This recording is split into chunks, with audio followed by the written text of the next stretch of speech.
Hey everyone, it's Grandma Scratcher here in Florida. I've got a sticker on my hand. It's like, okay. Here in Florida, today's not even Florida lottery tickets. Today is Massachusetts lottery tickets. We've got are the $4 million lion's share tickets. 5 of these tickets. There's only 4 on screen, I think, but there's 5. $50 spend. But before we get started, you know I've got to tell you it's just for fun and entertainment purposes. I don't sell tickets. Underage gambling is illegal, and if you have a gambling addiction, please seek some help. I do like these tickets. I don't know if you can tell. Oh, there you go. They're holographic. Aren't those cool? We don't get cool tickets like this in Florida. We get like funky disco looking tickets and stuff, but we don't get holographic tickets. And you guys know I love purple. This is just the coolest ticket. But what's really weird, you know, when we talk a lot on the channel about the differences between the states, Texas has the $100 ticket. Massachusetts, the highest they had is $50 tickets, which I'm going to be doing tomorrow. But what's interesting is that, you know, people will say, well, on the multiplier on Florida tickets, I can't believe they can put less than the price of the ticket. Meaning if it's a 5x multiplier and it's on a $10 ticket, people have a very hard time believing that it could be less than a $50 win, because Florida Lottery will come in and go $2 times 5. Yeah, and that's $10 back. Congratulations. They're pretty chintzy like that. But then I look at things like this. So this is on the official Massachusetts app. $4 million is the top prize, 1 in every 3.47. And here's where it's interesting. So there's like a $4 million prize, there's a $1 million prize, and then it chops down to a $5,000 prize. Like, what happened to like maybe something in the middle, like $100,000? No, Massachusetts is like, no, bitch. You can have millions, or you can have a couple thousand, or you can have like something under 100. But what's interesting too is that the odds of winning $100 is 1 in 61, but the odds of winning $25 is 1 in 100. I don't even understand. $20 is 1 in 12.5, but $10 is 1 in 8.3, but 15 is 1 in 20. I'm not good with math like that. My brain doesn't math like that.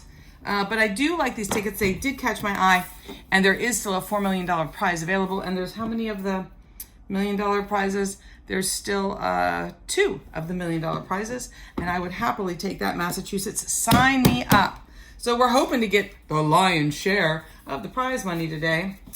Gonna be punny. Of course, we got to figure out how to play. I don't know. Nothing on the back. There's nothing to do on the back. A grand payment. I like how they put the grand prize payment options in bold, in red, but not the odds. The odds are nowhere on the ticket. Ah! Okay. What are we doing? Let's read the directions. Over 33 million in prizes from 100 to 5,000. So that's not even including the $1 million prizes. Interesting. Match any of your numbers to any of the winning numbers, win the prize shown.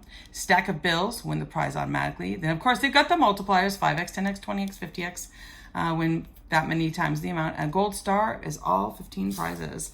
All right, well, come on. We got tickets number 18 down through what? 18 through, that's 19. That's not going to help. 18 through 22. All right, $50 spend. We're trying to match the numbers, get a multiplier, get a star, or get a stack of cash. A stack of cash. The people who won the millions, I wonder how it showed up on the ticket. Was it like 100,000 times 10? Was it, 400,000 times? Like, how did it win? I don't know.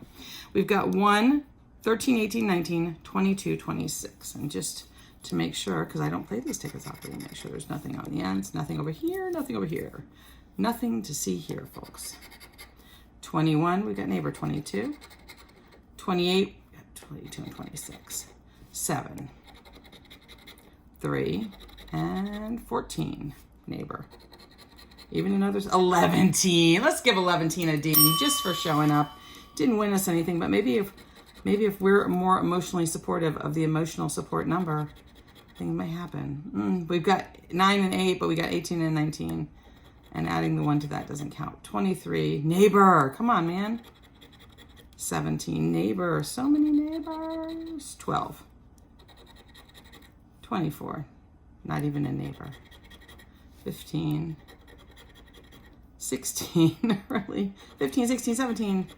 And then 4. Okay, so nothing on that ticket. And of course, now that the Massachusetts Lottery has approved me to be on the app, they're like, yes, we will let you have an account. I will definitely edit the video if there's a change in any of the prizes. And for those of you who have watched all of the Massachusetts ticket drawing scratch off so far, there's been no change. Once they let me on the app, I went ahead and scanned everything, and everything is as it stands. So nothing new to report. Good grief, that's scratchy. All right. No multipliers, no stacks of cash, no stars. Oh, 11. 11's like, I'm just here for the dings. No win, but we'll ding you anyways because you just don't know. 3. We got a 6, a 1, a 2, and a 4. Just a bunch of neighbors. 28. We got 22, 26, 25, neighbor 27. 21, we just did this, but we've got 22, 26, 25, 27. 24, again, I don't remember calling that one out. And then the last one is 12. We've got 13, 14, 15, 16, 12, 13, 14, 15, 16. And then this random 18 over there by itself. All right, nothing. Still, we got 3 more to go. We got time. I got nothing but time. Time is on my side. Ooh, 3, 6, 9, 12. Ooh, 3, 6, 9, 12. I like that. That's cute. 22 and 27. 3, 6, 9, 12, 22, and 27. That makes it easy for me to remember. Stack of cash. What does it mean? It means we win the prize automatically. Oh! 2 stacks of cash? What the heck? 17. 3, 6, 9, 12, 22, and 27. 7. Neighbor. 25. 23, neighbor. 4. Now, I do know anybody in Massachusetts, 13. My understanding is that you can claim prizes through the app, which would be great because they've already got my social security number, my driver's license, like all that stuff. 8. So that would be good. And I'll just do like one massive claim at the end when we're done with all these tickets. I mean, unless, of course, I have to go pick up the top prize because the next ticket up the line that we've got is a $25 million ticket. Like, hello. So, I mean, I would go in person for that. 24 and 28. All right, so it's just the 2 stacks of cash. Stack of cash won the prize shown immediately, instantly. 10 and 5. What's with the $15 again? Y'all, what is the people in Massachusetts? What's with the $15? I mean, I'm happy. It's a win. But 15 is such an odd number. It's like here in Florida. They're like, you've won $4. What happened to a $5 win? Like a $4? 15. Not 20, but 15. That's all you get. That's all you get. All right. And if I start sneezing or sounding weird, I am really struggling with allergies, which I don't normally struggle with.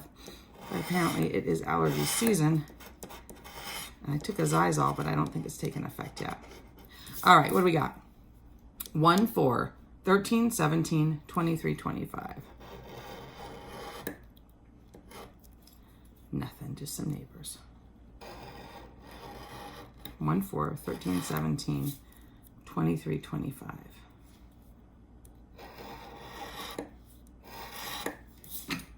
Nothing. All right, one more ticket. One more ticket. Come on, be a big winner. You can't be an athlete, be an athletic supporter. Let's go, Massachusetts Lottery. Let's do this thing. Let's go. Let's boogaloo till we puke. Let's just... People texting. CVS is like, we have your medications, ma'am. And now you guys are like, yeah, that tracks. All right.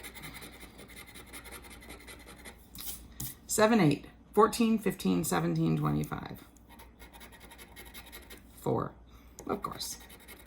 13, neighbor. 12. 1 and 2. A 1, 2, 3, 4, 5. Everybody in the car, and come on, let's drive to the liquor store around the corner. No. 23, 24, 19. 26, neighbor. 27. Come on, give me a multiplier. Give me something. Give me something, Massachusetts. Come on. I loved visiting the Vista place. It was fun. They really need to bring back donuts, so. 9, neighbor.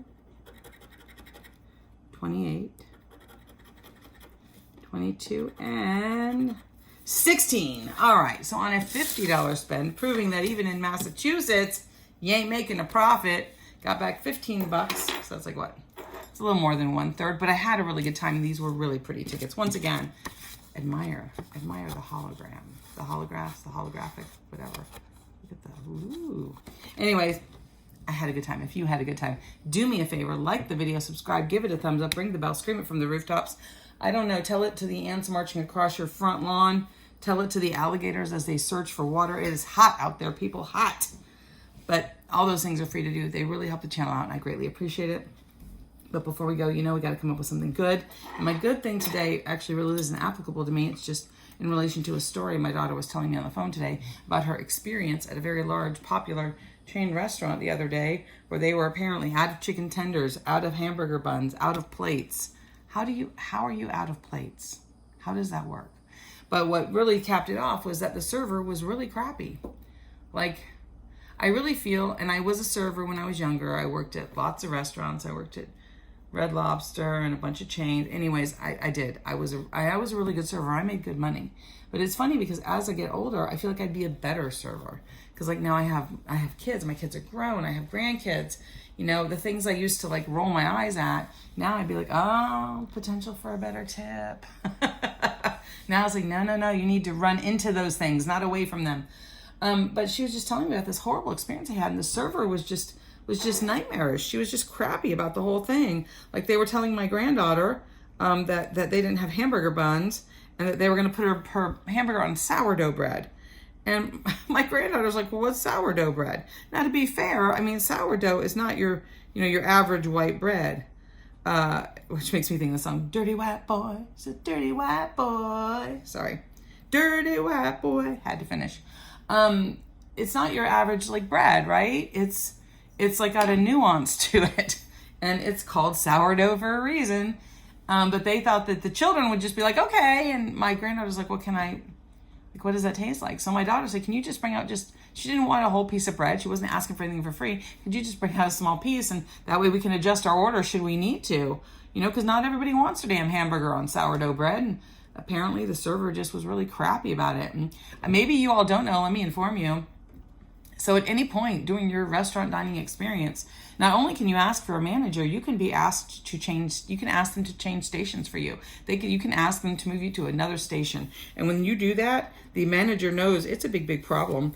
And they have a problem there on the floor with one of the servers, and they need to handle that problem because, you don't want to not get business because you got a really crappy employee. And I understand everyone has bad days, but when you're a server, it's literally your job to ensure that people have a pleasant dining experience. Now, are there going to be crappy customers? Sure there are.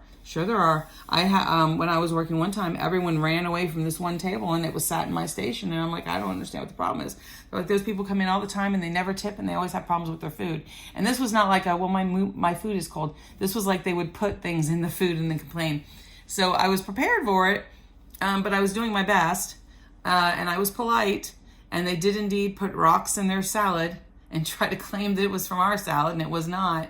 And of course, my manager comped them stuff, and you know how it goes. Once you start comping people stuff, and they're using the coupons, and they tip on like the $1 that's left of their bill, they're like, yes, 50% tip. Here's 2 quarters for you. Enjoy.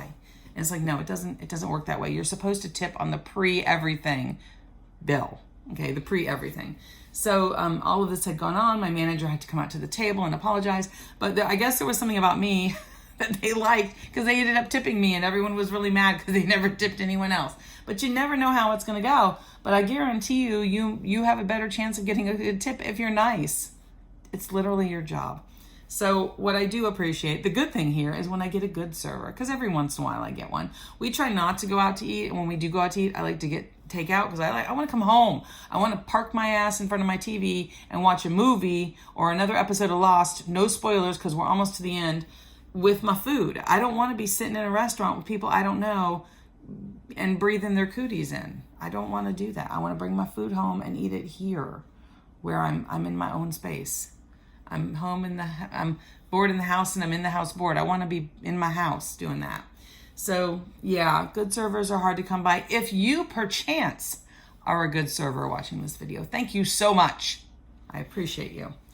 They're hard to come by, and when you get one, you got to appreciate them and tip well, and we always do. I always tip well. So that's my good thing. We got to focus on the good stuff because what you focus on multiplies, and we can all use a little more good in the world. Thank you so much for watching, and I'll see you guys next time.